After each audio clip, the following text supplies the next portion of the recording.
নমস্কার বন্ধুরা, সবাই কেমন আছেন? আশা করি সকলে ভালো, আমিও ভালো। আর আমি এখন পালং শাকের তরকারি বানাবো। আর এই যে মাছ, কাতলা মাছ করব ঝোল, আর চিংড়ি মাছটাও করব। ভাত তো করে ফেলেছি। আর এই যে ঝোলের সবজি, কাঁচকলা না, বেগুন, ঝিঙে, পটল এসব দিয়ে করব। তো এই যে শাকটা নামানোর পর ঝোলটাও করে নিলাম। তারপরে ভাজা মাছ রেখেছি, পালং শাকের তরকারি করে ফেলেছি তো আগেই। আর চিংড়ি মাছটা এখনও করিনি, এটা করছি। এই যে মাছগুলো প্রথমে ভেজে নিচ্ছি ভালো করে, একটু আদা রসুন বাটা দিয়েই করবো। টমেটো, ওই লাল লঙ্কা গুঁড়ো, হলুদ লঙ্কা গুঁড়ো দিয়ে করেছি। তারপর খেতে বসে গেছি। পালং শাকটা দারুণ লেগেছে আজকে খেতে। তারপর ঝোল দিয়ে খাচ্ছি। আর পালং শাকে আজকে কচু দিয়েছিলাম, কচুটা খুব ভালো ছিল।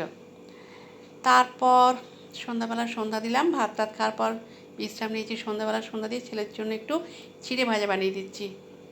এই যে বাদাম, কারি পাতা এসব দিয়ে করে দিচ্ছি, বিট লবণও দিয়েছি। ঠিক এরকমটা হয়েছে। তারপর রাতে খেলাম ডিম দিয়ে ভাত, ডিম পটল আলু দিয়ে ঝোল করেছিলাম, এটা দিয়ে ভাত খেয়ে নিলাম। তো ব্লগটা এই পর্যন্তই। সবাই খুব ভালো থাকবেন।